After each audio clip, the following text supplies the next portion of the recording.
Hey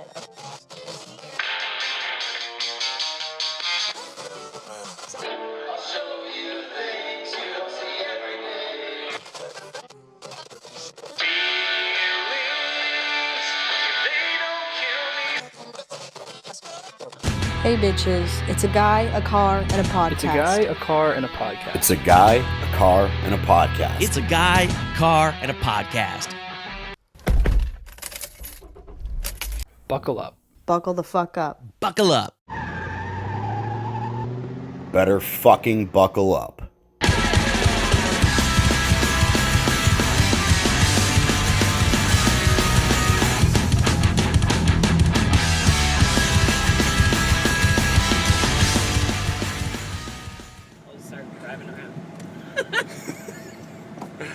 It's an excellent idea.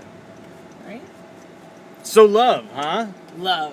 What is love? Isn't that like the real question to Baby, everybody? don't hurt me. Yeah, exactly. Baby, don't hurt me. I don't know. I feel like love is it's a very complex, either emotion, feeling, or demonstration, as you could say, because we demonstrate love in some way. Mm-hmm. Mm-hmm. That's interesting, to define love by the demonstration of it, that if one isn't willing to demonstrate it, is there love? And the other way around. Is somebody in love, but so insecure or so damaged or so whatever in their own ways that they're either unable or unwilling to demonstrate it, and does that actually change the presence of love? I don't know. Well, I mean, even if, like, maybe they just don't know how to demonstrate it. Maybe that's something that's never been really shown. So maybe that's kind of something that's where love is such a complex thing to even explain to someone, because everybody has a different definition of love. I mean, given your background, your Culture. Yes, culture too. For sure. Because, I mean, culture, you have women that are distinctly don't talk, they can't even show part of themselves. Yes. You know, so that's a huge difference as well, being what culture you're from. Mm-hmm. And I mean, certain cultures, like, women are expected to do certain things, and if they don't, then there's some crazy stuff that can happen, you know what I mean? Like, try to not get too far into detail. But I was just watching a movie this morning, actually. Have you ever seen Winter's Bone? It's the very first Jennifer Lawrence movie, and she, like, got an Oscar nod for it, like, right out the gate. Nice. What I think factors into what you're talking about is it deals with interpersonal relationships, sometimes familial, but sometimes just associational.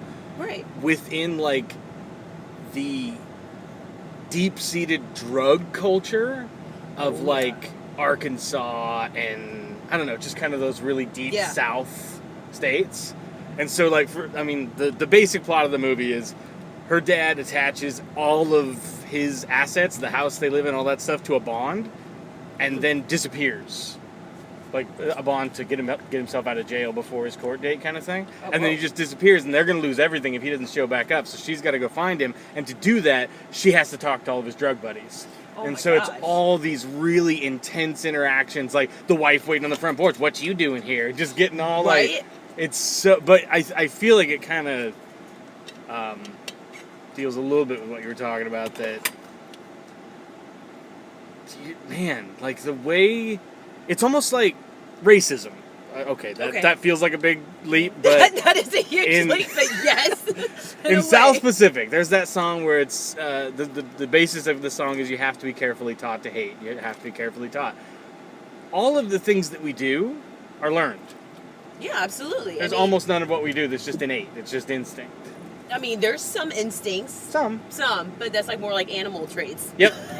But, I mean, love, like, you have those people that are in broken homes. Yes. They don't have mom and dads. They rarely see single parent because they're working all the time. Yep. So how do they learn to love if they don't see it or know how, other than the love that they have with their family or parent, for instance? I mean, and if that parent's broken from what happened with why they are a single parent, like whether someone passed away or abuse or whatever. Right, or they just ended up not being together. Yep. There's still that fine question of How do you show something you don't know? Yes. How do you expect something that's not showing without it being shown? Mm-hmm. And it's so hard to, because everybody comes from a different background, as I stated earlier, a different background, which makes it hard to know how to show love or give love to someone that may see it in a totally different, have a different, like, they have it on a pedestal. They expect certain things and want certain things because that's what they see. Yes.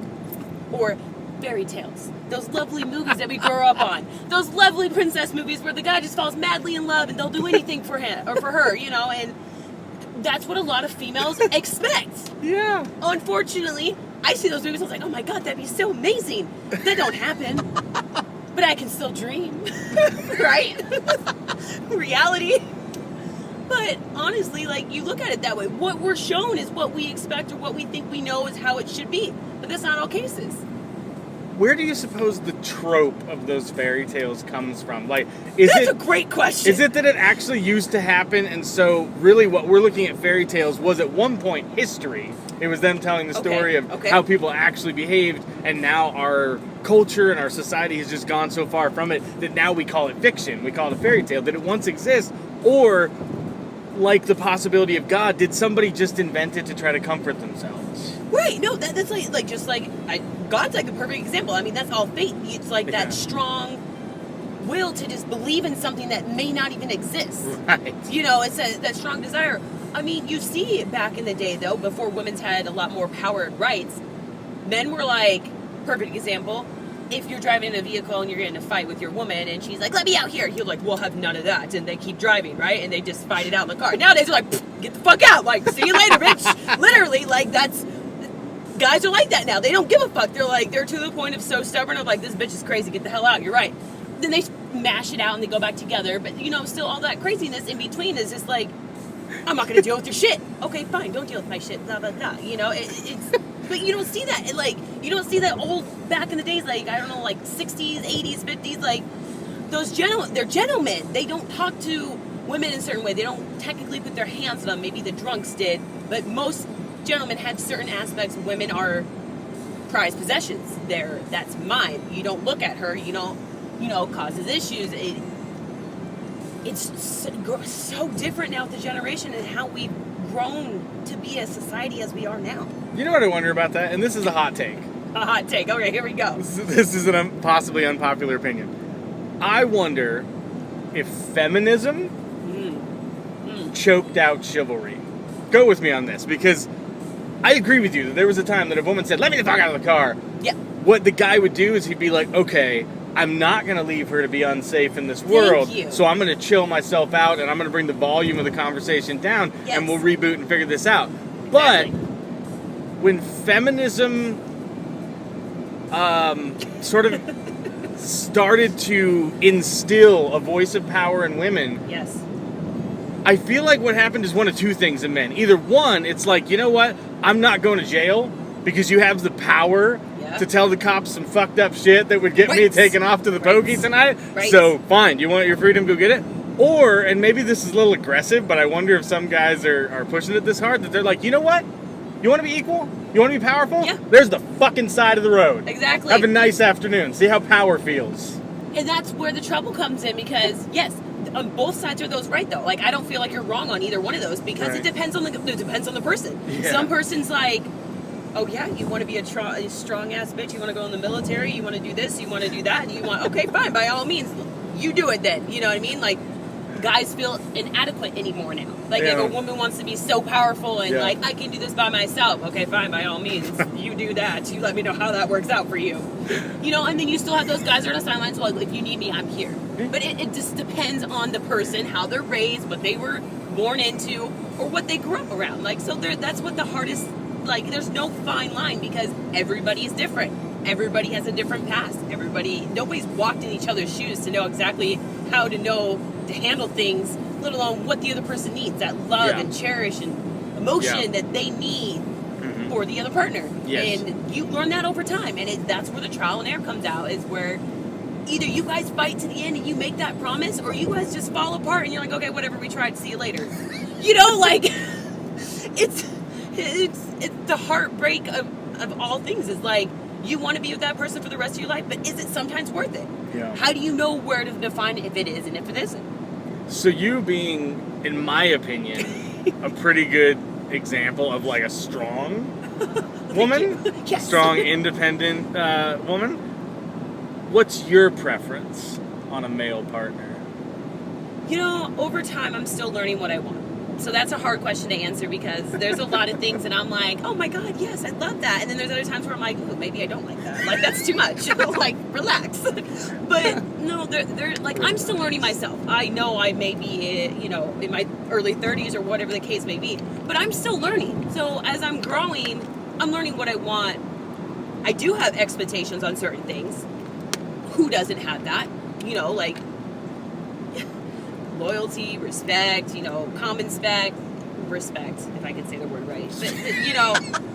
But, So do you consider yourself more of a traditionalist? Like, do you want them to like open doors for you and shit, and do you want them to like walk you to the door at the end of the night and all of that? I mean, that's cute. Don't get me wrong. That is adorable. Like, you open the door for me, yes, but I'm well capable of doing it on my own. So, if you do it for me, that's awesome. I don't expect it all the time, but if you do it, like, I appreciate it. Thank you. Like, I find that cute. I little things like that. But don't change it later on in life and being like, oh, I did that just to get you, now what? There's that fine line of like, this You've been through that? Oh my jeez. Like, where they just fucking quit the minute that they Oh, as soon as I figured out they have you, everything changes. And I'm like, where are you coming from? Where is this? I didn't see this person before. I say that like I've never done that. I have. But I was young. We all have done it though. Like it's again trial and error. You learn, and it's a matter of you as a person learning though. If you want to learn, you become understanding. You become you may get upset. You may get angry. You may be frustrated at that moment. And maybe you know not to talk at that moment. You need to back away and you need to step back. People see it as running. Some people see it as you just don't know how to handle confrontation. You're right. I don't like confrontation. So you know what? I'll walk away before I say something I'm going to regret. So sorry. I learned that about myself. I don't like that. And I've been in stupid relationships where people have said hurtful and meaningful things. They can't take those words back and they don't leave. They don't leave your head. Sorry. I don't care who you are. Some of those things just haunt you, especially when it's someone you really truly cherish and care about. Which brings up a really good point, especially right now in like kind of cancel culture and all that shit. Like, okay. I believe what you just said. I believe that negative things really just do stay with you and they just kind of pop their ugly head up like whack-a-mole from time to time and just kind of haunt you and taunt you.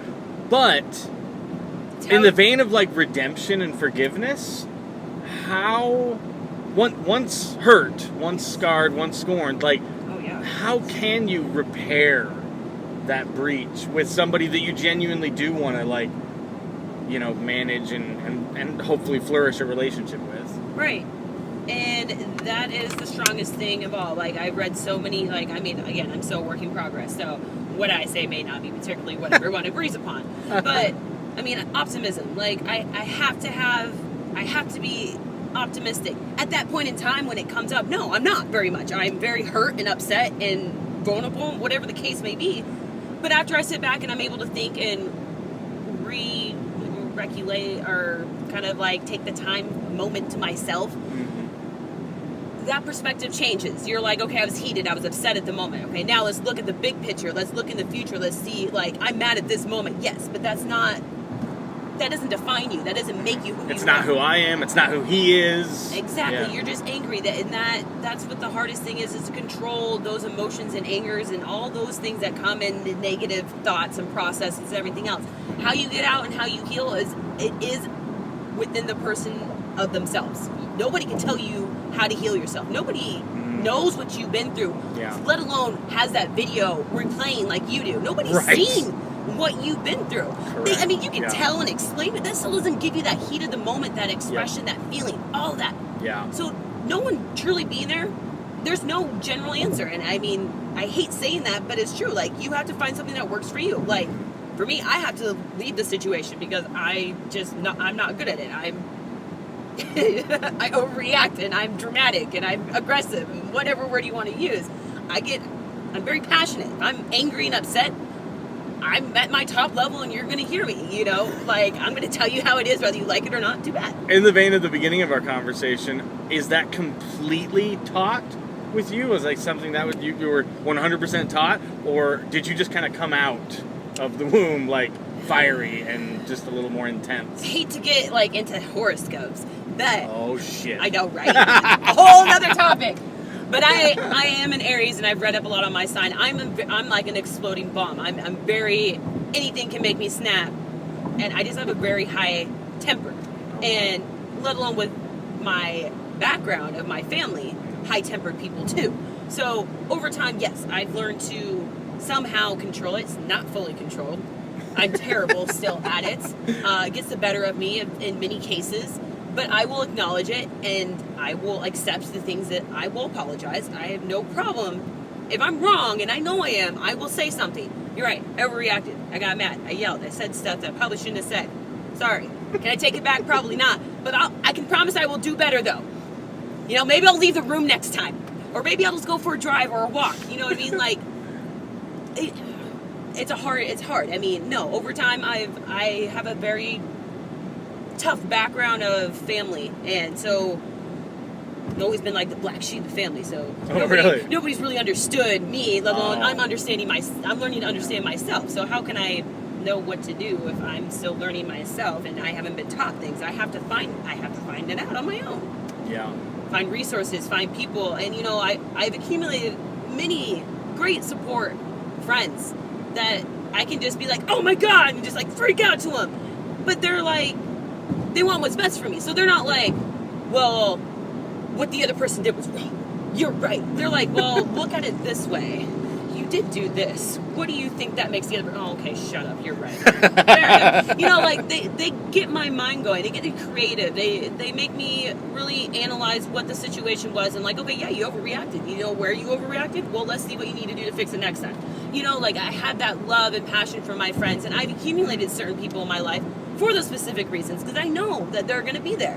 You know, I know that I can count on them. I know that no matter what, no matter who I am, they're with me every step of the way if I need them to be. Otherwise, they're on the back. They're like behind the scenes. Like when they need to pop in, they do.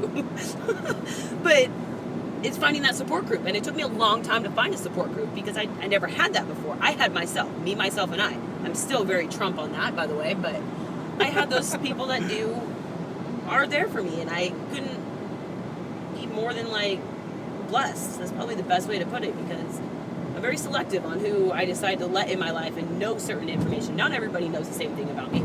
I have certain people I go to, but that's what helps me understand and learn different things. There are certain people I go to because of their open mind and they think outside the box. It's important. How else are you going to learn? Because you can't go. If you keep going to the same negative person, what is your outlook going to be? Yeah. If you go to someone that's more like, oh, well, look at what you did. Okay, true. Now what do I do? Yeah. Well, have you tried this? Have you tried that? You know, you have those people that are there like mentors. They're there to like help you. You know, Yeah. so then you don't know unless you ask. Yeah. You don't learn unless you ask. So in the vein of like the arc of you as a human being and like kind of how your perception of love has changed when you first like, you know, crested puberty and boys, you know, became a romantic option, stopped being a bag of cooties and became like something you liked. What kind of love were you looking for in the beginning? How did it start with you and love? Oh my goodness, I wanted that fairy tale ending. I wanted to have someone fall head over heels for me and we get Based married. on what? Was there a specific movie or something you saw that was just your image of it? No, not really. It's just like all those fairy tales, like Little Mermaid and Beauty and the Beast, and some of those cute ones. Like, yeah, I mean, I wanted a guy to fall head over heels for me. Yes, of course. Every woman's dream is some guy to fall head over heels for you. But most of the guys that I was interacted with were like, they didn't have that mind perspective. It was more of like, I don't even know, like, I had more guy Was it friends just than I straight had. sex for them at that age? They were just like, I just Some really of want to them, see yeah. stuff and Yeah, touch stuff probably. and feel stuff and... Some of them, yeah. I mean, some ways, yes. But, I mean, I finally learned to steer away from those ones. Like, it was awkward because when you turned them down, they were not very nice. You know what I mean? It's hard to be rejected in that Yes. that category, for sure. It is. So, yes, when that happened, or there was just times of where just, like, it was just, like, I guess you could say platonic. Which is good, yeah. In a way, it was, you know, and... I didn't get out of the friend zone into my 20s, so I know all about platonic. Right, love that. My Lord. I mean, it was a lot, and like most of the people that I did start having feelings for, one of my girls would come and swoop in, and they'd be together, and I'm like, well, okay. Girl on girl crime, man. Oh, Ladies, no, right? be nice to your Ladies, friends. man. Let them have the men that they want. Damn it. Well, it doesn't help when you're like, you're indecisive though, and they ask you, well, do you like him? And you're like, well, yeah, maybe, I don't know, he's just a good friend. So That's on you. That's on you. Exactly. You didn't put your flag down and be like, give me a chance before you move in. There was people that I did put my flag down on and still ended up, somebody swooped in, and it was weird. You're having conversations with the guy later, and you're like, well, yeah, I used to have a thing for you back in middle school or high school. No kidding, you did? I did too. Well, shit happens, I guess, right? Too bad. That train has left the station. It's gone forever. But no, I mean, that still becomes like, it's hard because females suck. I hate females. I hate a lot of them. And a lot of them are... She said it. I know, I did. She was the one that said it. I am so happy And to I say agree it. with it because she said it. I'm just saying, like, it's hard to find... Females are great, but they can be... Oh my Jesus, yes. They can complicate things. It's not even that Really? they complicate things. It's more of that they're fucking dramatic and overwhelming, and they're just too much for me. And But in their defense, you guys feel a lot. Oh my Jesus. And your brain has like 14 channels to work with, which is why you multitask so well. So not only are you feeling a lot, but you're feeling a lot down like a 9-lane highway, and all the lanes are filled with shit. Like, how do you guys fucking manage, man? More of like we have like 15 different personalities that we're trying to figure out which one we want to actually be. So you see those females that have mini masks, and they're very good at hiding all of them. I don't know how to explain that, but no, like if you look at it honestly, like females are hard to get along with, and that's why a lot of females don't get along with females. And then the ones that do get along, they all collide together because they're all the same person, and they all can be vindictive bitches. But there's those good ones out there, and they're hard to find, and they're usually the ones that you would least expect to be a good person. Oh my god, the birth of the echo chamber was the clustering of women. Because they only, birds of a feather, they will only cluster together with people who share their same. And that's why, like, I don't intense. I don't have a lot of female friends because I don't flock with people. I'm my own person, and I've come to realize that you flock with people is not the best thing to do. I'll throw an extra ingredient into that. Okay. I get the feeling that you probably have difficulty with female friends because you're super pretty. And I think, like, A, that means men are drawn to you. B, that means men that other women are interested or drawn to you. And it also does feel like you sort of have a personality that guys can get along really easy with. So not only are they attracted to you, but you're not dramatic, I guess, in those same ways. You're not, like, just an emotional vat of, like, drowning men and whatever. I can be. Don't get me wrong. I've scared off who knows how many people because of that. But no, I tend to, no, a lot of women... or females, yes, they have a hard time with me, and You're a threat. I am a huge threat 100%. in many ways that I've learned over time. So I don't put myself in that position. If I see, like, if one of my guy friends get a girlfriend, if he reaches out to me, cool, we'll chit chat. I'm not going to be the one talking to him because I know it could cause issues. And she'll be, why the fuck are you texting my man? Whoa, first off, we're friends. We've been friends for years, but sure, okay, you're a man, got it. He's all yours. If I wanted anything to do with it, something would have happened already. We're good. Like... Damn. We need to talk about the female power dynamic. That was a confident statement. You're like, things would have happened. Not might have, not like, I can tell you for certain I could have made it happen if I wanted shit to happen. That's what it is, though. Like, that's the type of person I am. I'm like, I'm very strong-willed and hard-headed. Like, if I want something, I'm gonna go fucking get it. If I don't want it, I'll be on the sidelines being like, man, we'll see what happens. We'll throw the ball in there and see if someone catches it. I mean, if you look at it that way, over time, I've learned to be very strong-willed, and I can thank my grandma for that. Fucking bless you, Grandma. But, I mean, I can thank her for that because... very strong-willed. I know what I want, and I will do what I have to do. I'll do whatever it takes to get it. Yeah. But over my time, I've lost that drive, and I'm learning to work it back. There's so much that's involved with females, and yes, you're right. We have uncontrollable emotions and feelings, and we don't even know what to do with it half the time. And then you have a guy that steps into your life that says, "Oh, I love you," and you're like, "Oh my God, I have too many emotions. What am I gonna do?" Literally.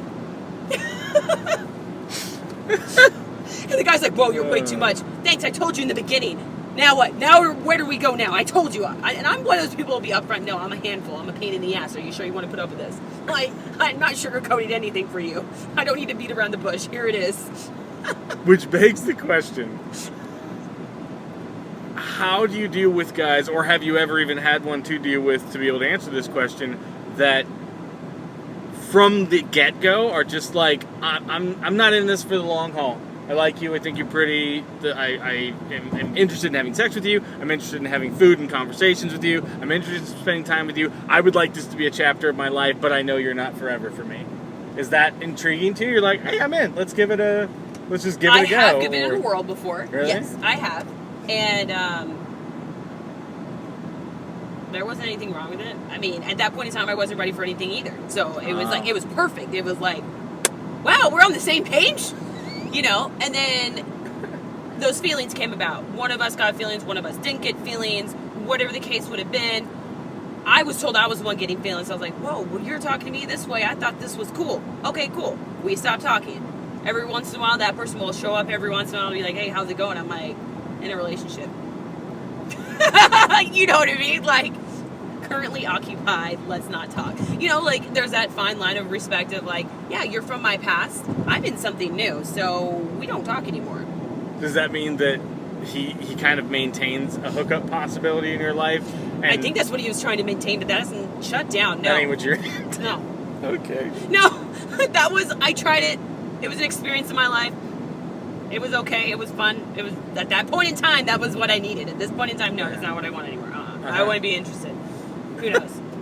No. Like, maybe in the future, who knows what is in store for you? Anything's possible. But my mindset right now, no. I want that. I want that long drive. You know what I mean? So in the early phases of your love life and sort of getting to know men, what from your memory would you say were some of the earliest disappointments? Things that you did not know about how men function, and when you learned them, you were just like, what the fuck? Like, just, it just overcomplicated what you wanted out of things. I think it was like where,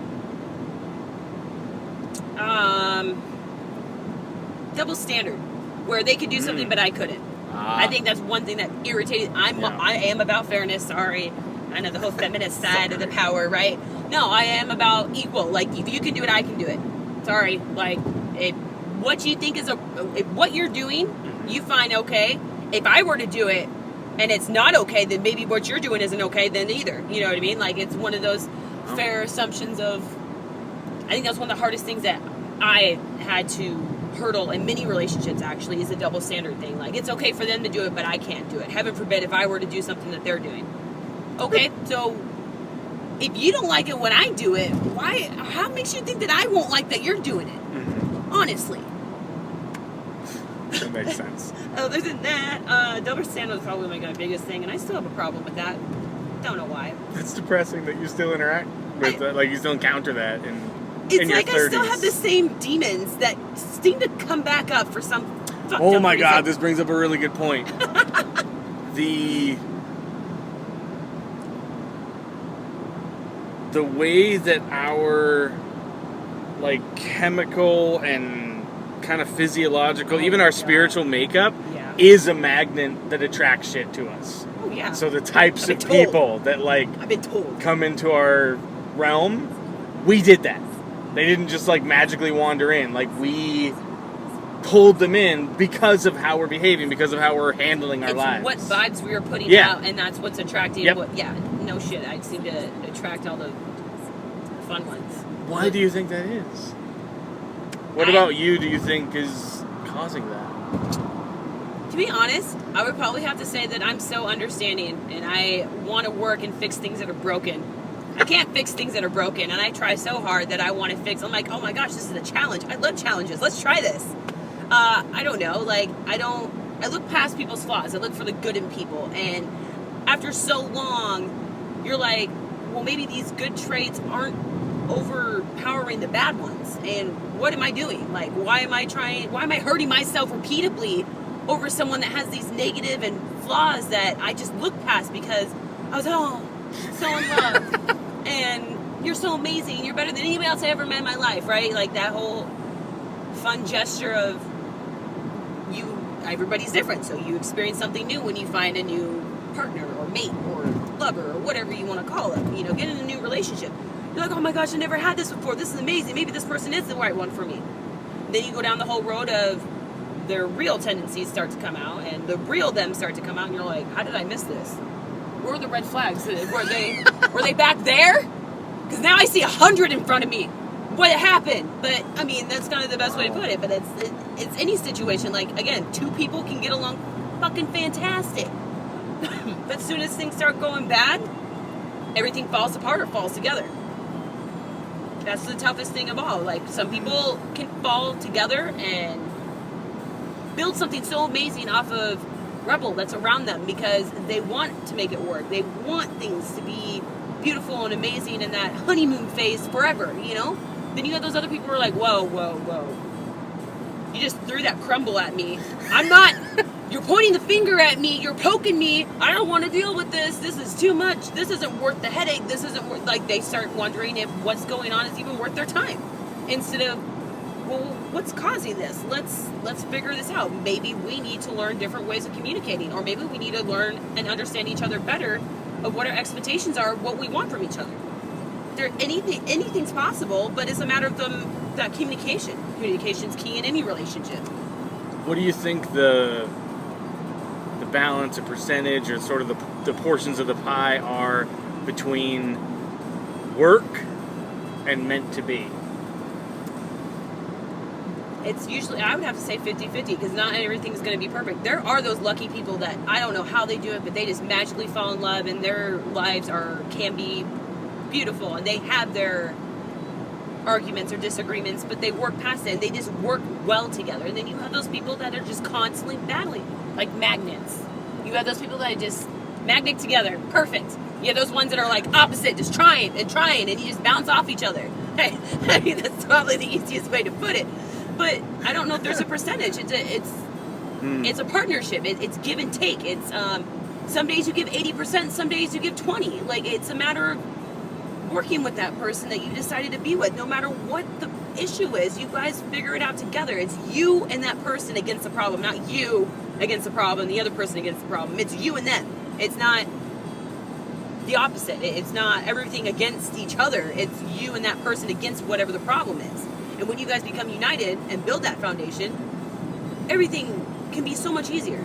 But you still have to get that community. You still have to get that foundation built. How do you get a foundation built if you guys are both living around rubble that's from past relationships, or that's when do you know that you've healed enough to be in a new relationship and not bring your past?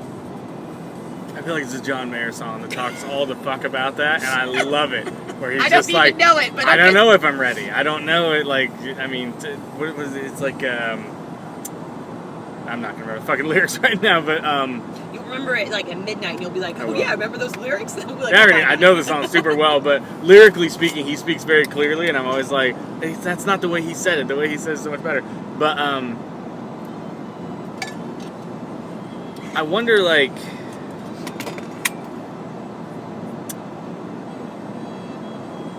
based on what you just said, I wonder if taking the option to quit off the table benefits working it out. If quitting's not an option, like necessity's the mother of invention, you're gonna fucking figure something out. Right. Or in the same way that some people struggle with suicidal thoughts their entire life but never do it, but in some strange way it was kind of comforting to them at all times. Like, they're gonna keep trying, they're gonna keep, putting effort into some new project or something to try to bring purpose to their lives. But the fact that it's an option, the fact that there's an exit door, if they really want it, they could take it, like, makes the forward-thinking stuff almost more interesting, because it's like, I mean, I can leave, but in the vein of relationships, like, if you seal the exit door, to me that feels like that would become just a panic situation. Of fuck! Some people have anxiety, so yeah, that's a scary thought for them, knowing that they can't escape. And then, but you also look at it, sometimes it's just easier to give up. Some people just are ingrained with, like, fuck it, I don't want this shit. And, you know, it's easier to give up. Or you have those insecurities and you feel like you should give up because you think that's what the other person wants. Oof, and then you feel it out and the other person's like, no, this isn't what I want. And then you feel better. But of course you're going to always throw that out there because you want that comfort. You're obviously not getting it, so you're going to still throw it out there. You still have that fear. Am I right? Like, those fears that you have, you always somehow incorporate it out into the world, whether it's intentional, because you don't know, because you're not at that comfort level of knowing that your partner's not going to leave you. The night of a fight, like a fight just happened, and now you're both either in the same bed, back to back, like not facing each other, or someone's on the couch and someone's on the bed. That night of trying to figure out what tomorrow's going to look like when you don't know. Yeah. If that person's done, if they've had it, if you just cross the line and you're done, or if it's you're just going to wake up and it's going to be time to climb that mountain and put it all back together again. Right, that hike all over again. Like sometimes it's not even like the hike; it's more of like it's an obstacle course. Like, okay, shit, I just made an obstacle course instead of just fucking maybe actually sitting back and listening. Sometimes that's all you have to do. Yeah. Sometimes everything you need is given to you. Yeah. It's given to you. Yeah. And you just don't listen because you're so angry and you're just thinking about how you're going to get at the person back. Yeah. It's all this is petty shit most of the time. It's people being so petty, which I'm notorious for sometimes. You piss me off to a certain point and I'm petty. Sorry. I'm sorry. I'm not the best at this shit. But yeah, you push me to a certain point, I'm going to be petty. You said some hurtful shit. What do you expect me to be like now? You expect me to sit back? Oh, you're right. I'm going to be all kosher with how mean you just were to me. No, I'm going to poke back, motherfucker. Don't poke me. If you don't want me to poke back. Let's break this down. I think this is a really interesting place. What would you say, based on what you just said and based on who you are, what would you say that pettiness is giving you? What are you getting from that moment of being petty that's causing you to continue to do it over and over again? The satisfaction to know that they hurt me, like I hurt them just as bad as they hurt me, hopefully. So being petty is, well, I mean, that's a hope of it, because it's not like... Not everything that you do may actually hurt the person because they're probably like, oh, she's just on a tangent again. Like, she just... I don't know what the other person thinks, but, you know, depending on how I am being petty, like, sometimes I can be petty and be like, okay, I'm going to treat you the way you treat me. Get a taste of your own medicine. How do you like it? Or I can be stupid and, like, rant and rave and go talk to people about problems, and I should be talking to the person, not talking to other people. You know what I mean? That's Like, there's different types of petty. It depends on what you consider petty. Some people don't find certain things petty. Some people just find it childish. I guess maybe Which then begs the question: what is your definition of petty? Like, what's classic petty for you? Your behavior? I would just say treating people the way they treat me. Like, I find that petty. I shouldn't stoop down to their level. Your petty is reflecting? Yeah. You just kind of, like, shine it back to them? Yeah, I'm like, okay, so you're going to do this to me. Let's see how you like it. Because I don't like it. Let's see if you like it. Okay, now we have a whole new ball game going on. It's funny to say, yeah, relationships are like games. You know, it depends on what kind of game you want to play. There's people that live up to the challenge of, we're going to make it through anything. We're survivors. There's those people that are like, oh, the ball's in your court. What are you going to do with it? You know what I mean? And like, it's finding, I guess, a union in the same mind frame. Because everybody has certain, again, expectations. Like, for instance, I feel sorry for any guy I've been with in the past. I'm sorry. I put him on a pedestal. I expected certain things. And it's because of what they presented to me. It's like 18 powerful things that you're bringing up right now. I love it. They're all powerful. So, I want to get back to the expectations thing, but yes. I'm going to wade into possibly, like, triggering sensitive waters here because I'm just curious of your perspective on it. Okay. You're a mother. Yes. And I can only imagine, although there are times, no mother's perfect, so you're going to do things that you regret, you're going to make mistakes, it's a thing. But generally speaking, like when you're making effort to be like a good or productive parent, I get the feeling like you probably don't think pettiness is productive in the mother-child relationship. No.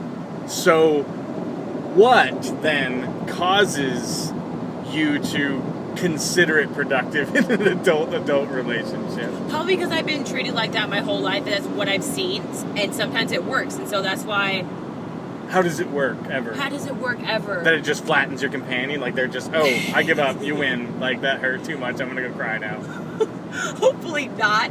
I feel like it's like a competitive thing. It's back and forth. Like, well, you hurt me worse, let me hurt you worse. Like, it depends on your partner. Like, some of them will squash it and be like, you're being petty. Okay, you called me out. You're right. Sorry. You're right. Sorry. And then there's those other people that it's just back and forth. That's their thing then. Like, they decide to be petty back and forth to each other. Like, they get amusement out of it. It depends on the person. But no, I mean, I probably, unfortunately, it comes back to my roots. Family. I've seen stupid petty shit in my family. And I see it. Now, obviously it's a negative trait that I would have to learn to change over time.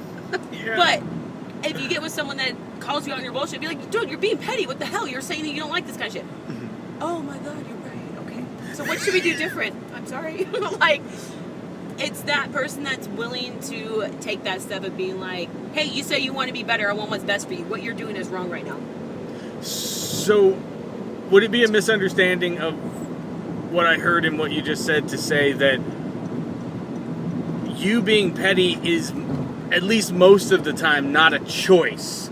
It's just that your hands kind of fall off the wheel and that's where the car goes to emotionally? Or do you literally dig in your feet and make an intellectual, like, emotional choice to just, like, whoop on somebody? I think it's more like stupid fucking social media. You'll see shit on there like, oh my God, that's how I feel right now. You know, which is why we're talking, because you posted things and I'm like, ooh, that's interesting. I know, right? You're Let's talk about that. But no, like it's my feet that I have, and it's weird that I know people don't believe it. Like, I believe in coincidence. I can't even say the word coincidences. I can't even say it right now. Coincidences. I still can't say it.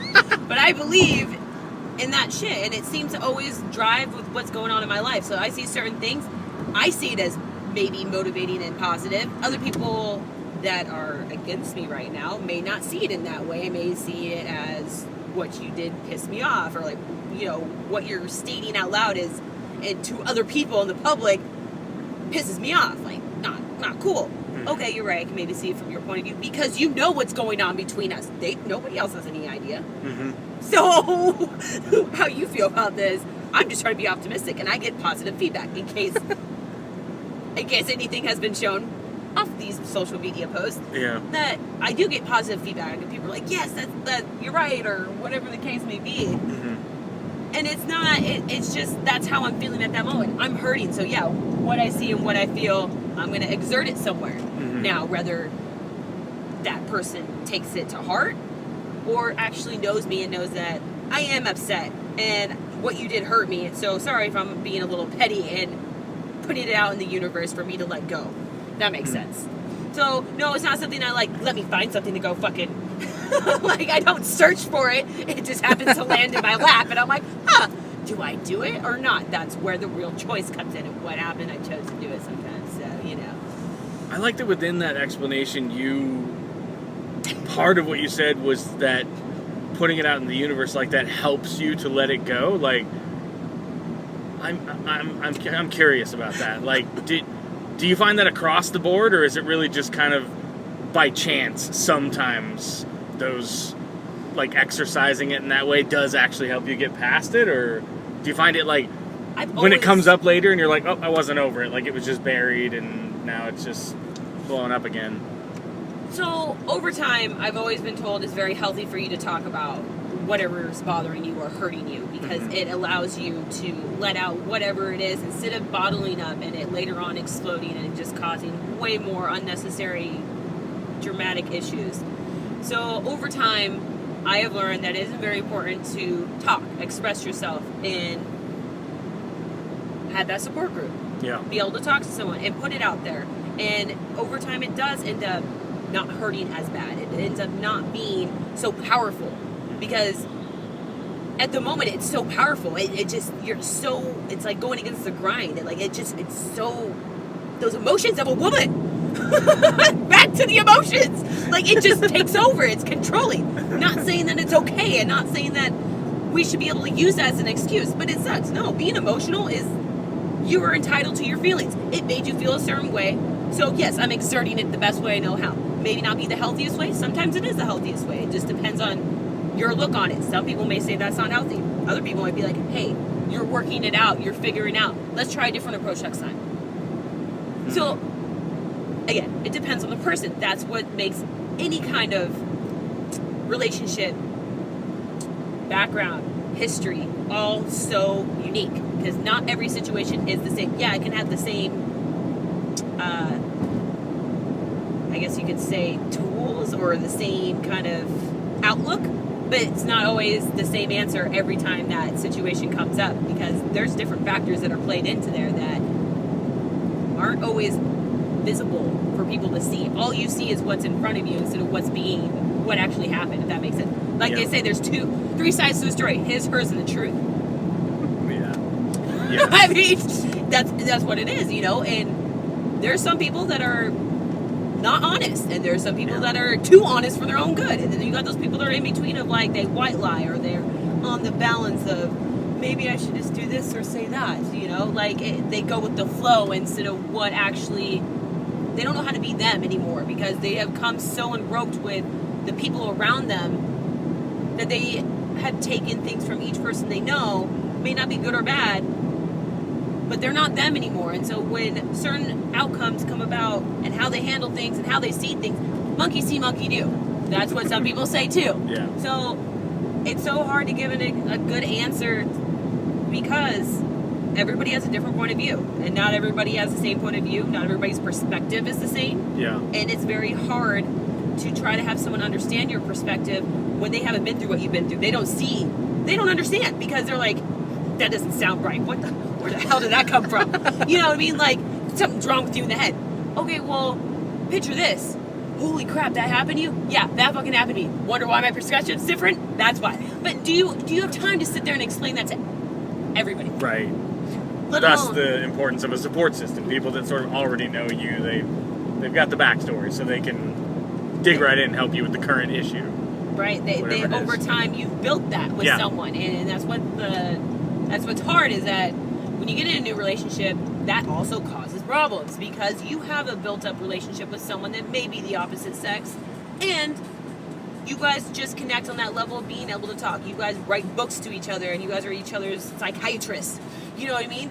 And you guys just understand each other. Like, I understand you're heated at the moment. This is what your problem is. Okay. You know what I mean? Like, you know those people that pry and ask questions that want to know the whole picture. They don't just go off what you're saying and being like, you're just upset right now and you're just kind of talking. What's the real problem? You know what I mean? Like, you know, when you start talking and ranting and raving, you're just ranting and raving. You're not really getting to the point. You're just kind of going in circles and talking and talking and talking. And this person did this and I'm just so mad and angry. And then you have those like real friends that are like poke and pry. Okay, what set you off to be like, well, this actually happened. Okay, so now we're getting somewhere. Like, you have those people that know that sometimes your emotions do get the better of you. You are overreacting, and that support group makes a huge difference because they can pull you back level-headed. They can bring you back to calm the fuck down, you tripping bitch. Like, chill. You know what I mean? Like, I have real friends like, okay, this happened to me, and I acted like this. You overreacted. Fuck! Like, god damn it, I knew I could trust your real instinct. And then you have those other people you tell the story to, and they're like, no, I feel the same way. Fuck that shit. That's so fucked up. Shit. Is it always that simple? Literally. Like, I have I have guy friends and girlfriends that I go to and I'm talking to, and I have some girls that are the same like mine as me currently in that anger state and would react the same way and do the same things that I already did. Then I have those guy friends who are like, bitch, you fucking overreacted. What the hell's your problem? You know, like, they'll put me in my place, and I know I can always count on someone to put me in my place. That's why they're there. I know. Sometimes I take a while to even talk to those people because I don't want to hear the truth. So, you know, like, I mean, and I have, like, one of my closest girlfriends. She always tells me how it is. Like, she's like, I'm not going to sugarcoat it for you. And she was like, you know what you did. God damn it. So, I mean, it's hard, you know, like, Well, in the vein of support systems. Yes. And maybe you can help me with a long-standing problem that I've had, because I don't really have that many super close friends. And I think the reason is because I'm fucking exhausting. Like, I've got to really talk the thing out for hours and hours and just, you know, talk all of my feelings into the air. And not even necessarily to get their perspective, even though that's valuable to me, just to hear myself talk so I can work out my own feelings. But majority of people don't have the time or the emotional energy for that. Like, how do you not exhaust your support system with your problems? Oh, shit. I have multiple. There's certain ones I'll go to for certain things. I've learned who I can go to for certain situations. There's somebody I can go to and literally just be like, I'm so fucking pissed at so-and-so right now for XYZ reason. They're like, well, yeah, fuck that shit. You shouldn't put up that shit. Yes, someone's on my side. A couple days later, talk to someone else and be like, all right, so I was pissed off about this. This is what happened, blah, blah, blah, blah, blah. They'll bring me to level-headed and be like, okay, well, this is how you look at it this way. Then there's times where I just need to fucking talk it out and figure it out for myself. I'll go to someone. Like, not everybody I talk to gets to know the same side of me. Probably the best way to put it. I'm a chameleon. So, depending on who you are, brings out a certain side of me. So, where I'm comfortable with you, I may not be comfortable with the next person. Certain people that I'm friends with that I've been friends with for years know me so well that I'm not going to you because I know you're going to tell me shit that I don't want to hear yet. Then there's other people that I'm like, I need to hear this. I need to go to this person. But that's also me being strong-willed, hard-headed, and me knowing myself and knowing what I want to hear when I need to hear it. I'm learning myself. I'm learning where I need to go, how I need to do things. That's helping me grow as a person. So, yes, I'm still childish, me in nature. I am at heart a child. So, I have certain tendencies. So, not saying I'm proud of all of them, and I'm not saying that I'm not trying to learn, but I want that partner to build with to where I can help me get out of those tendencies. Meaning, like, hey, I want what's best for you. How you're acting and what you're doing, look at yourself. Do you feel good about doing this? No. Okay, so let's figure out some way where we don't do this again. You know, like, it's a sucky way of putting it, but, you know, it's that person that never wants to give up on you and wants to see what's best for you and help you reach your goals and be there for you, support you, just give you that whole, like, 9 yards of love, you know? What you're saying is making me think of something that I've never thought of, so oh, shit. Let's see if we can both, like... Hash this out. What is it? Wade through this. So,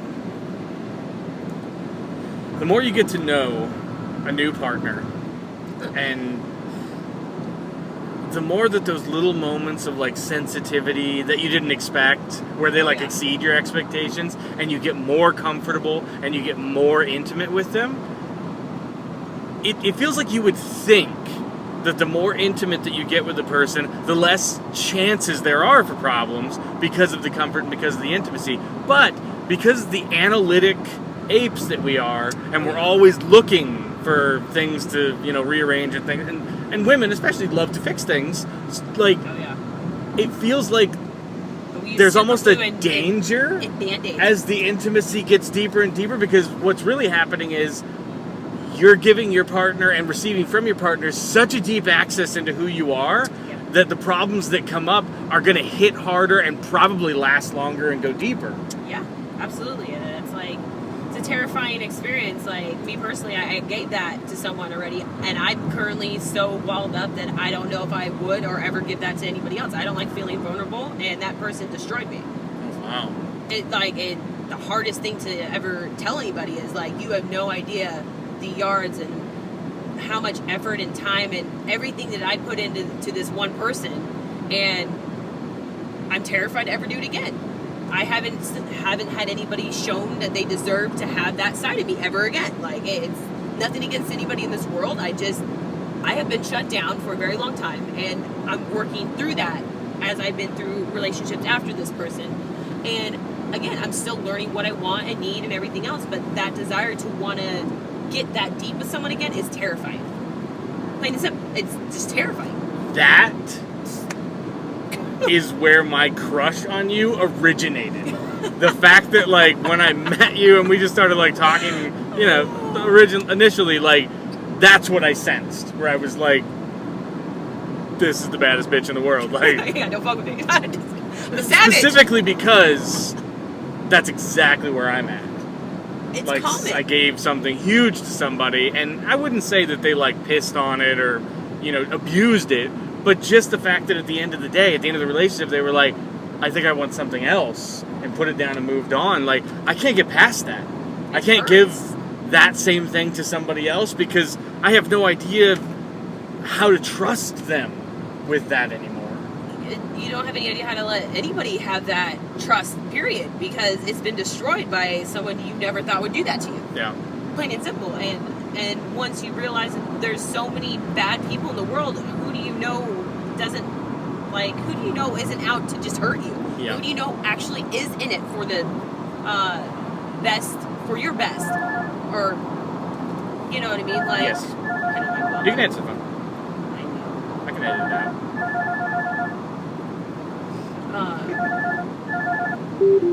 I think it's more of like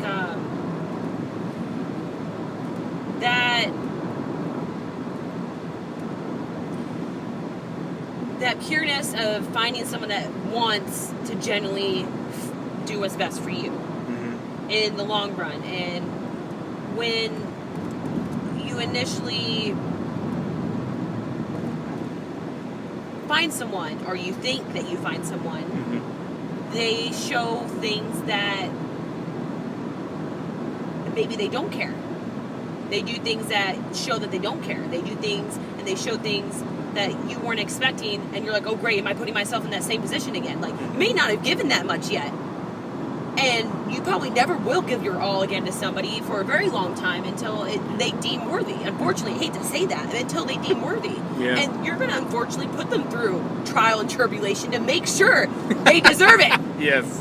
And that's not always the best case. Which is mostly sad just because you didn't put the person who hurt you through that many fucking hurdles to earn that shit. So why be that cruel to new guy? Yeah.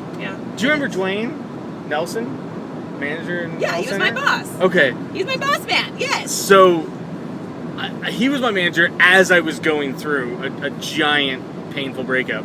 And he said something to me that, I mean, it's kind of cliche, but no, he's awesome. I enjoy talking really, to him. hearing him say it to me. Oh, right. Because he talked to me about some of his own life issues and stuff, and really just opened up to me in a way of trying to relate and to help me really hear what he had to say. He said to me, as much as you're not going to like hearing this, when it comes to, like, the next one, because there will be, like, your life isn't over, there's definitely going to be a next something, the best thing you can do is love like you've never been hurt. Dance like nobody's watching, and work like you don't need the money. Like, you're gonna have to give them the benefit the same space that you just fucking gave this other person, because that's... nobody's gonna fucking clear all the hurdles that you have up right now, because they're paying hurdles, and the only people who are gonna care about you enough to clear all of those hurdles are the people who only are interested in fixing you. And by the time they fix you, they'll be gone anyway, and it'll hurt for different reasons. Exactly. So, like, you need to figure out how to love like you've never been hurt. And I think that's, like, the biggest struggle for anybody, is that how do you do that now that, like, you're just not even right to say broken, because you're not broken. You're at a very, like, life or death situation. Yes. You know, you're not necessarily broken. You're just so lost by how someone did you wrong in so many different ways that the hell no, you're not gonna let that happen again. I don't care. I don't care who you are. It's not gonna happen. I'm not gonna be fooled again. Right. So you see those tendencies in new lovers or new companions, and you're like, I've seen this before. I ain't fucking with this. Right. So right. That's where our struggle is as well, as those people that have been hurt so deeply, and nobody's going to understand that hurt that they've had. You can try to explain it, you can try to give examples or stories or this and this and that and that, but no one's really truly going to ever feel that pain that you've walked through and had to make yourself get up every day and face yourself in the mirror after that torment that you've been through. Yeah. You're the only one that's ever going to pick yourself up. So I've learned, unfortunately, I am the only person I can depend on. I'm the only person I can fall back on. Yeah. And it's a very hard pill to swallow. Yep. But as I keep reminding myself I know how to pick myself up. I know how to make myself happy. And I know what I need to do. If I'm fucking angry, I'm going to clean. I'm going to exert my energy somewhere else. But I mean, I'm so exhausted by the time I end up done cleaning, I just go straight to bed. and, don't have a care in the world. But when you wake up the next day, it's all back. It doesn't go away. Am I right? You know what I mean? Like, it's still finding those positive, healthy ways of dealing with things. Sometimes you still talk it out that same person and you still go back and forth. Doesn't solve anything. Sometimes no. Sometimes you get to understand the person a little bit better. Maybe you did certain things that you didn't realize. Yeah. The long run, it's so hard to come back from being hurt. Yeah. It really is. And most of the time, you glued yourself and put Band-Aids over shit. Yeah. As I stated earlier, you super glued your shit together. You put Band-Aids. Yeah. You have scars that you are terrified to even show. Mm-hmm. And then you have those people that come in and unfortunately rip those things off. Yeah. And then you're vulnerable again. And then you're like, oh my God, what am I doing? And then you shut down again and you step back and then things go haywire because you, instead of loving like you've never loved before, right, you go back to, oh shit, red flag. Literally. That's the best way to put it. You go back to being like, oh my God, what am I doing? What did I get myself into? Yeah. And you look at the person that's in front of you and you're terrified. You're like, I'm scared of you. Maybe it's just better we do part ways. Okay, fine. We disagree on everything. Okay, cool. Let's just part ways. Fine. Right. We don't see anything. We don't see eye to eye. Okay. See you later. Again, giving up. This is so much easier than having to face your pain. Mm-hmm. Let alone wanting to face the pain again because you know how badly it hurt. And you had nobody there to help you but yourself. And it took you so long for yourself to get you where you are again. Yeah. Do you really want to go through it again? No, never. No.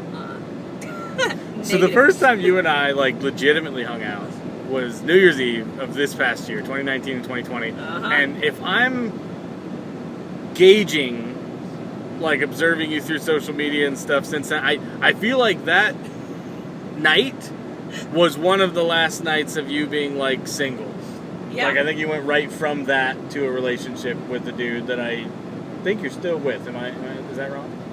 Ish? We're ish. So yeah, Okay. it was about literally 17 days later, I Okay. got in a relationship. Got it. Where we are is up in the air. Okay. Or where we are is magical right now. How does that sound? It still is? It's still magical because we don't know each other. Well, that's nice. No, it's not. I'm sarcastic. But Oh. no, it's I still see.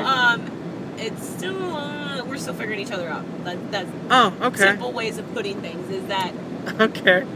as we stated, we've been hurt. Everyone's been hurt. Everyone has their demons. So we're facing our own demons right now, and may not be particularly with each other, but we're facing our own demons, plain and simple. So that's a good point. That there's a difference between your demons Mhm. and the shared demons. Exactly. And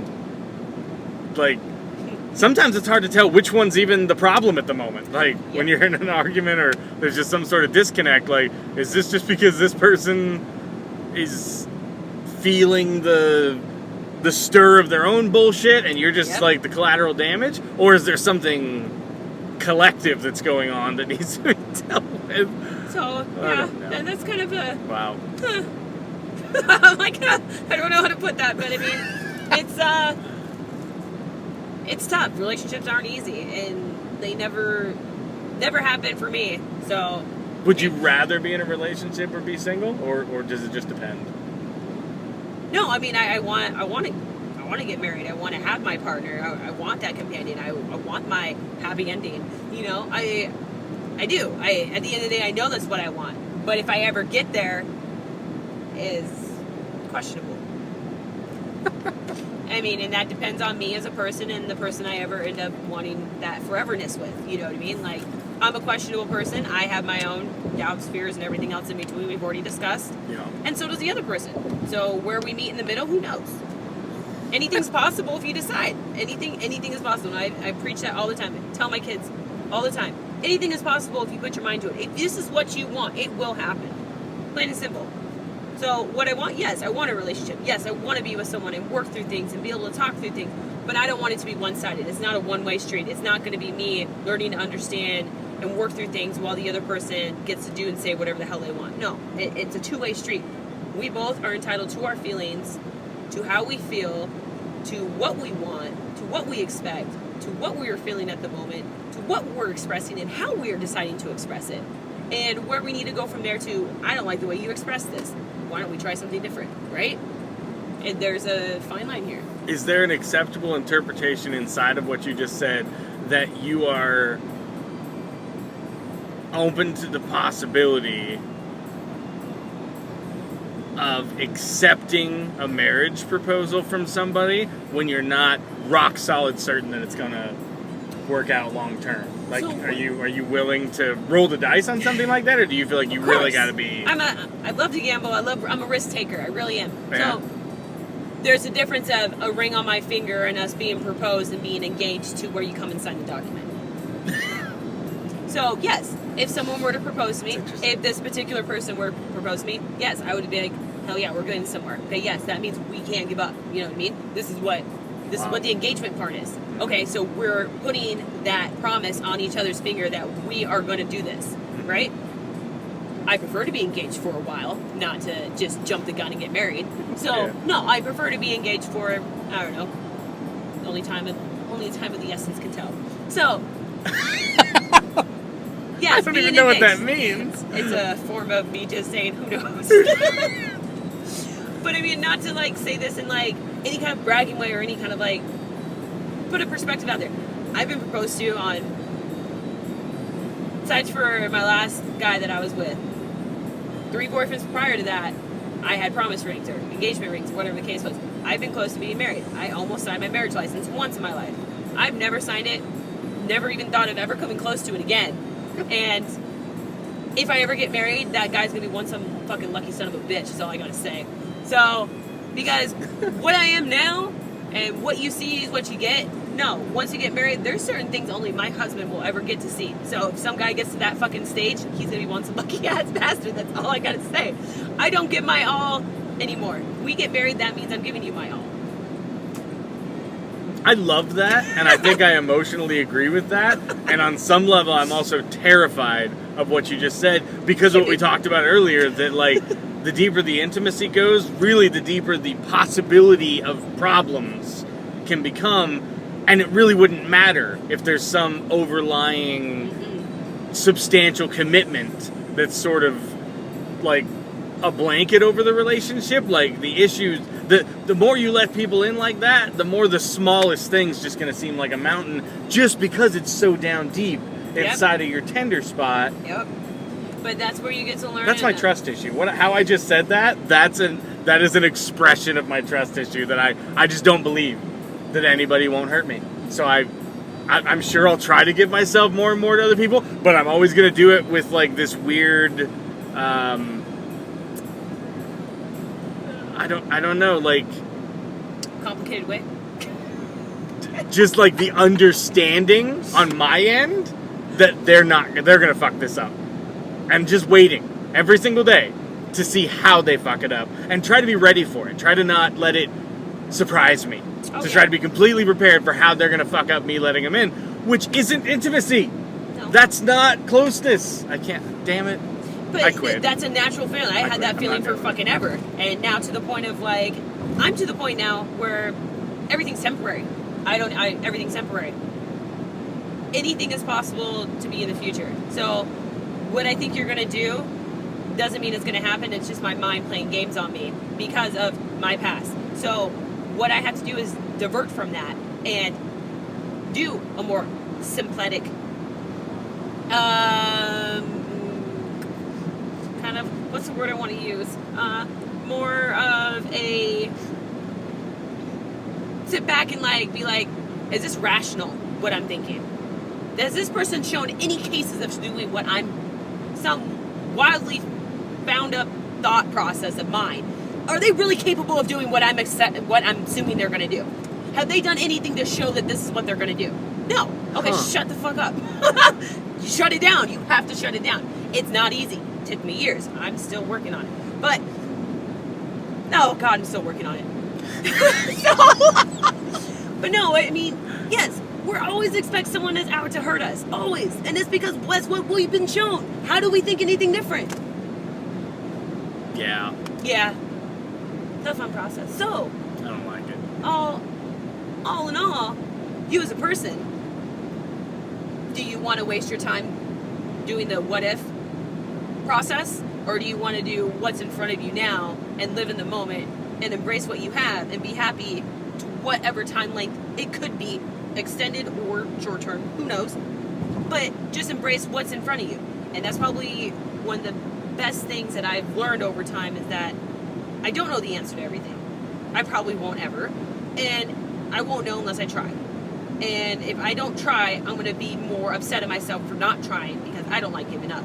I hate giving up. I've never been one to be like, oh, fuck this, throw it in the towel. I may say it when I'm angry, again, as I stated. I say stupid shit when I get mad. So, me saying that, yeah, that's me being angry and like, well, fuck you, I don't want to deal with your shit, and we're done. 2 days later, okay, I was really mad. I miss you, I love you, this is stupid, I overreacted. Okay, yeah, girls and their emotions. Yay, 15 different What a roller coaster, right? Like, this guy's gotta completely shut down the relationship emotionally because you told him to go away and it's over, and then you come back and you're like, just kidding. He's like, oh, fuck, okay. Yeah, exactly. Reboot. I guess we're back on. That I feel bad, as I've already stated. I'm a lot, you know, and that's why, like, when arguments and certain things, people consider me a runner. No, I'd rather just stay away from the situation for a little bit while I collectively think how I really want to talk to you, because what I'm going to say right now, you're not going to like, and this is going to fucking explode. It's going to be a volcano of, like, destruction. So, let's just save that and let me just go do my own thing for a minute. Now, sometimes you do need to talk things out, but you guys both have to calm down. And when you guys get to a certain point of angry and upset, you got to find that time of calming down. You have to know when to step away. You do. Because you're going to say things and do things that aren't rational, because you're I'm impulsive. I don't know about anybody else, but I'm impulsive. I'll do shit without even fucking thinking. So, knowing that about me, and I will state that to anybody, I'm impulsive and I'm working on that. Who knows how well I'll get. But being impulsive, a lot of things you take back. You want to take back. You want to do different. Yeah. But you can't, because you already did it. So Yeah. all you can do is apologize, right? Yeah. All you can do is like, okay, I fucked up. I did something wrong. I'll show you that I won't do it again, or I'll try. We'll do something different. So Got to rebuild the trust. Yeah, for sure. yes. And where is the fine line of where your trust has been so far gone? Yeah. So, with everything you just said, It's it's great. It's the best episode that's ever happened. Is the solution just a passive guy?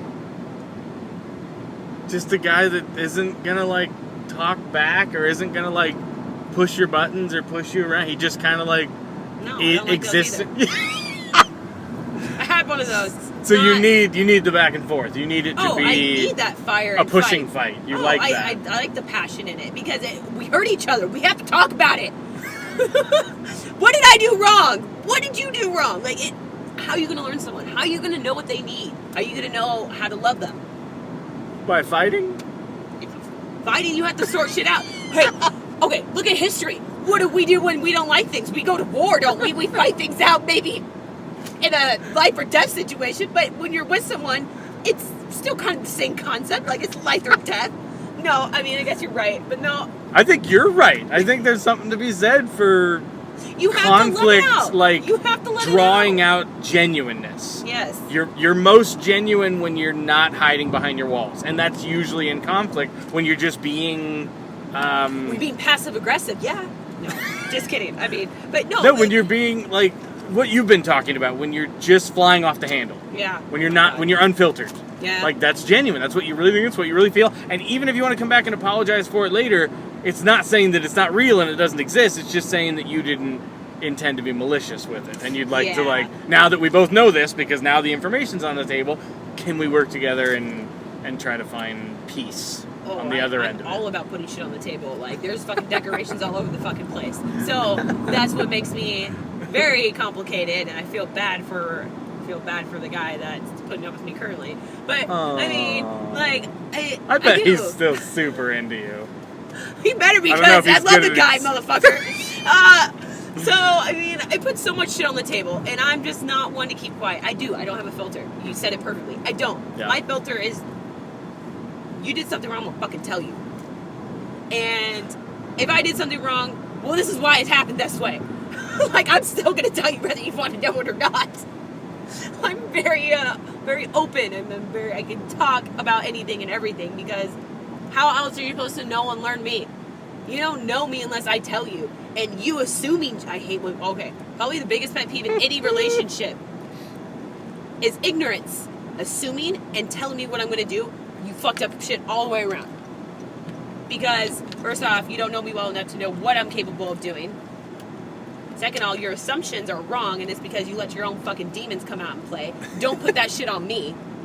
But then same goes vice versa, because I have my own demons that I come out and play with sometimes, and it's not fair to the other person. So, again, it goes back and forth. So, everybody has their demons, and how you exert them makes a difference. So, is it weird that I only throw assumptions at somebody as an effort to try to learn them? Because I'm like, either I'm right about this, and I want you to hear you tell me that I'm right and feel good about that, or my assumption is intended to trigger a response from you so that what you're now going to say to me is real. Because I know I kind of pissed you off into it. Like, I've lured you out from behind your wall, and now I know what's going to come is going to be legitimate. So I'll use an assumption to kind of stir the pot a bit and see what I can get out of it. But see, that's...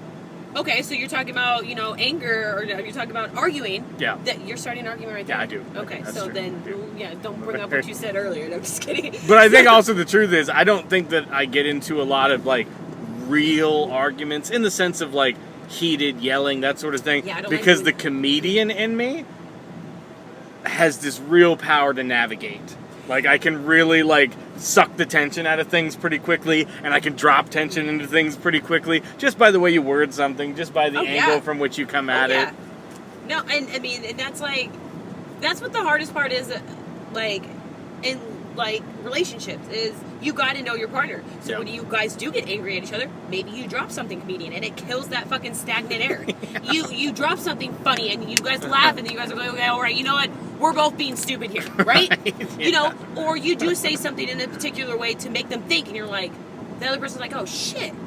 All right, let's step back. You know what I mean? Like, you get to know your person so well, so you can stop those triggers when people get upset and angry and mad and aggressive and whatever the case is. That's a part of learning and loving and being with someone, is that you want to bring out the best in them. You don't want to bring out the worst. So when you're bringing out the worst, back and forth isn't going to solve anything, as you're stating, though. You're right. Yeah. But when you get to know someone, you want to bring out the good in someone. So you're going to be like, drop something funny. They don't laugh. Okay, so maybe this is a little more serious than I thought, right? So, it's a good temperature check, to be like, oh, they're serious right now. I should shut up and be serious. Right? Maybe I should just listen for a minute. Again, females are very good at telling you exactly what you need to hear to do something, if you guys just listen. Yeah. And usually you guys are thinking about what they're going to say to us next instead of actually listening. Yeah. Females are notorious for that, too, so females aren't any better. So, just saying. Gender doesn't make a difference. We're all notorious for doing stupid shit. Yeah. So, hardest thing is, where do you draw that line? Where do you draw that line of, like, I love you, so what? I will do anything for you. Okay, so if you're willing to do anything for me, when we get in these stupid fucking arguments and you say you want to leave me, where the fuck am I supposed to think? You know what I mean? Like, that's hard. I'm notorious for that. I'm the one that's like, I don't want to fucking be with you then. Fuck you if you can't, like, put, like, ultimatums or fucking stupid shit. That's a really heavy bat to swing in a fucking conversation. It like is. that. Jesus. I have a bat with nails, so, you mess with me in a wrong way. Yes, I am very stupid, and I'll say things, again, that I'm heated, and I'm upset and angry, or whatever you want to look at it as, and I'll give you an ultimatum, because I'm tired of this bullshit. We fought, we talked back and forth. It's not getting anywhere. I'm not getting what I want. I want what I want. You're not giving it to me, so fine, then. Go be someone else. Then later on, I'm like, God damn it, no, I don't want you to be with someone else. I couldn't see that. Don't do it. Please come back.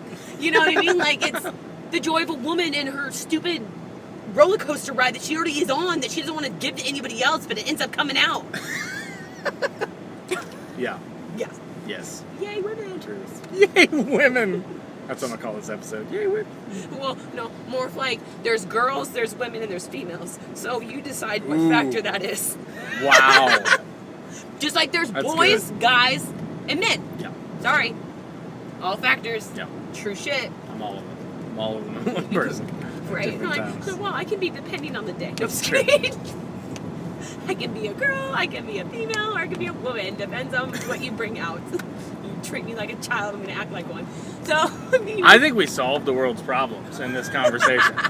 I think if people listen to this podcast, they'll be like, I now know how to have a successful relationship because they've put it all out. Like, all the things we've talked about all the things you could possibly do wrong. All of them. So how we talk about, we talked about so much negative when we talk about like actual positive things. So like little things like some men, just as much as women, like gifts. Doesn't mean that that's okay, so as I stated, I was reading this like love language book. Yep. And depending on what your love language is, some women love to be showered in fucking gifts. Yep. Good for them. There's other ones that love to be showered in attention. Yes, that's me. You give me all your fucking attention. Don't give it to anybody else. We'll be good. And then there's the ones that want quality time. Yep. No, I like quality time to a point. Other times I'm independent. You get the fuck away from me. You go do your shit. I'll do my shit. We'll be good, right? See you later. Meet you later. Like literally. So there's that fine line, but you have to know yourself to be able to express these kind of things. Yeah. You know, gifts are always nice. Guys like gifts. If you know what to get a guy, because it's hard to shop for a guy in general. You bastards are so hard to shop for. I don't know why. I know we could probably just get you a razor and you'd be like, oh my god, that's so cool. And I'd be like, that wasn't good enough. You know what I mean? And then there's that, and then there's the quality time. Some guys love the quality time and want to spend every moment with you and everything else, which can be overwhelming. You know, because I don't want to spend every moment with you. I like to go potty and I'd like to go hang out with a girlfriend. You know what I mean? I want to be able to go to a bar. I want to be able to go play pool. If you're not going to let me in and sit on like the bathroom counter while you're pooping, I don't want to be in this relationship. You know what I mean? I want to come. Let alone, I don't think a guy should be around a girl when she's taking a poop anyways. Like, it's just, guys find it wrong that girls even do that to begin with. So... yeah, I don't want you in the bathroom trying to talk to me and have a conversation. Like, sometimes I just don't find that necessary. Maybe later on down the road when we're so fucking stupid comfortable, like, come talk to me while I'm taking a shit. I mean, you have those people that do that. They have conversations. No. Fuck, I'm in the fucking restroom and there's some bitch on the phone talking to someone. Like, what the hell are you doing? That does bother the fuck out of me, yeah. People that just, like, pick up the phone in the bathroom. I'm like... it can wait. Yeah. Call him back. What the fuck are you doing? Literally. This is everybody's private time. We're all having private time right now. That's why there's stalls. Ugh. So somebody's hearing me shit right now because you couldn't wait to talk to him. What the fuck? And it just echoes because the bathroom is terrible. Who chose to make him out of tile? Who was it? Right? Who thought that was a good idea? Let's just make sure nobody can do anything in quiet. Because literally you can hear everything. Jesus. Oh, shit. So, I mean, if you look at it, positive traits, that's where expectations come in. You have your boyfriend or girlfriend up on a pedestal. I love how we came full circle because I was totally like, I'm going to talk about expectations. You're like, I got you. We're back at it. We're good. I remember. So, expectations. Yeah. So, when you're young, you see people, whether your family is mother and dad, or mom or dad, or sometimes grandparents. Whether, whatever your environment you grow up in, and then you go to other people's homes and you see a difference. Yep.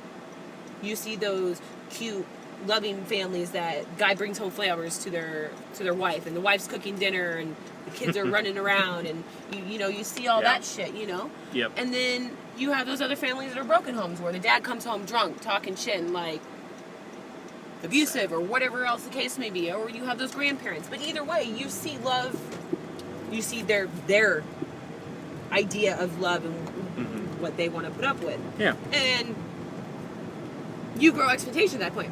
I like that he brought her home flowers. Then again, you don't know what's behind it. What did he do wrong? Usually everybody thinks when a guy buys her flowers, they did something wrong. Not always the case. I think it's cute. Yeah. Just because, hey, I'm going to bring you home some flowers. I thought of you. I saw flowers that made me think of you, that I know you like these flowers. Yeah. Little things like that. I think that's like my biggest thing is like, I think that's cute, is knowing I'm on your mind. So when you see something, this reminded me of you and brought it home. I'm going to be like, I'm so easy to please. I'm like, oh my God, you're so amazing. I love you. Give you hugs and kisses and what do you want for dinner kind of thing. Like, I'm so easy to please. Man, you can bring me home mac and cheese. And I'd be like, oh my God.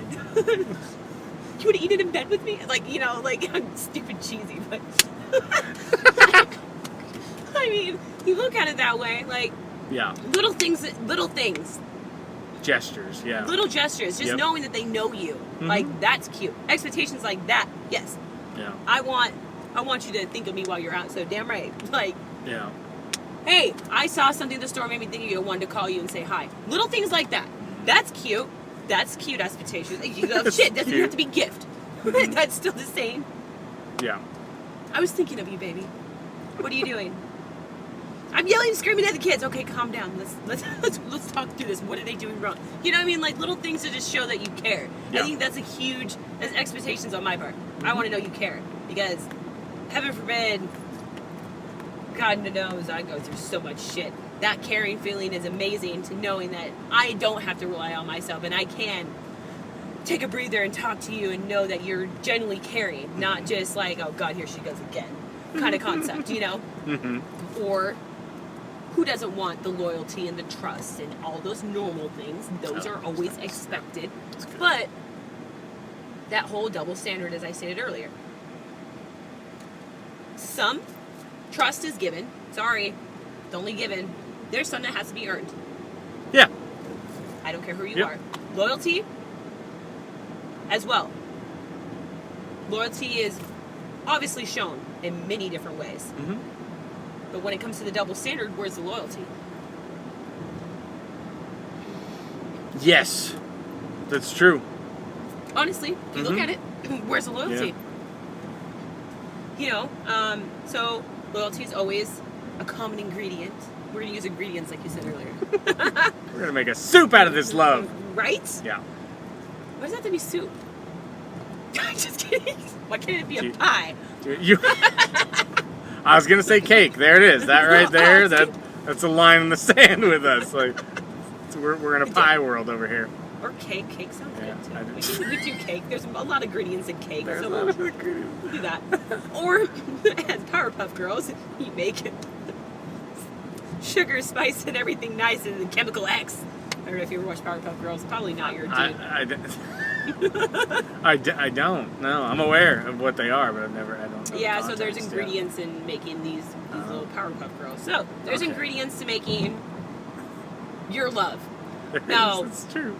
Each love has different ingredients. Yeah. So when you mix them all together, does it usually make something great? Sometimes no.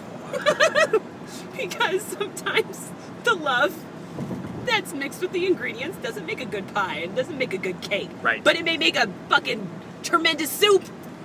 But that's taking the ingredients and finding which ones work for you and that person. Which is a whole separate conversation of like... I was trying to go with a positive, but we keep going back to like... negative. I mean, at this point, we're just in bonusville. I think we did a great job. Now everything is just bonus information and great stuff. I think sometimes you're putting together ingredients and your intention is a pie, but once the thing, and mind you, this is a metaphor. Once the thing all comes together, you're like, oh, this would have made a better soup. I don't think I knew what I was making when I started combining these ingredients, and now I should probably start over and make the right thing, because whoops. Whoops. Right, but then there's that comes that fine line of like, okay, look, we made a terrible cake. Do you want to make a soup with me now? And that person's like, fuck you, I don't want to make a soup with you. We made a cake. The cake came out terrible. What makes you think the soup's going to come out any better? I mean, you look at it from your metaphorical, as we talked about earlier. That should end up in like a psychology book. That's a deep point. When people give up on you specifically just because they're pissed off that you guys failed, not realizing that you didn't fail, you ended up in the wrong place because you were following a map incorrectly, and you would do just fine if you were making the right thing, like if with the ingredients you had. Wow. Well, did I ever tell you I wanted to be a psychologist? I was going to school for that. So yeah, my mind perspective's like way out there. So it's like... we need to get you there. My mind is so far beyond trying to understand, learn, and figure out things, you know what I mean? And sometimes I can do really well with people, and sometimes I'm just apparently a terrible person. Who fucking knows? I don't know. I don't know anymore. Sometimes I mesh really well with most people, and that's who I decide to mesh with. And there's other people I try so hard to get along with, and it just doesn't fucking work. No matter what I do, it's wrong. I'm like, well, fine then. You let me know when you're ready. Because apparently what I'm doing isn't working, so you tell me what needs to be done. But that's where compromise, understanding, and everything else comes into play. Yeah. Yeah, but, fun times. Oh, man. It's still trial and error, as already stated. Trial and error. Nothing is perfect and done right the first time around. You have to keep practicing and trying. Yes. And those people that, for some fortunate reason, don't have to, good for fucking them, Ruha for those. How those motherfuckers get those, I don't know. Me neither. I'm with you. There's some out there, I'm like, how the hell do you guys just do it? Like, you guys are so happy and, amazing together and nothing, I don't care anything. Yeah, fuck them forever. That's right? Bullshit. Those ones, they're just behind their walls and closed doors. They just don't show people. Mm-hmm. They just make a good presentation. Yeah. Bastards. Yeah, liars. Right? Fucking assholes. They just make Bullshit. you think. Yeah, bullshit. It is all bullshit. I think. Thank you so much. Yeah, for, you're welcome. Being a part of this thing. Totally new experience for me. I think we had a great conversation. I think this was an excellent episode, and I think we should do it again, going into just completely different fields. We should figure out over the next 6 months what some other subject we can sit back down and just tear to pieces is. That would be so fun. I don't mind at all. I like it. There's so much out there, so I'm sure we can find something to fucking tear to pieces. We're going to. It's going to be amazing. Well, thanks again. You were welcome. You're the best. I didn't expect it. I didn't know what to expect. I was like, ooh. Everyone feels that way. And by the end, they're all like, I want to start my own podcast. This is a great world. Right? It really is. And you should if you want to, but I'm not going to produce it, so enjoy your life. I'm not going to produce it. So producer. Yeah. Signing off? Yep. I'm signing off. Deuces.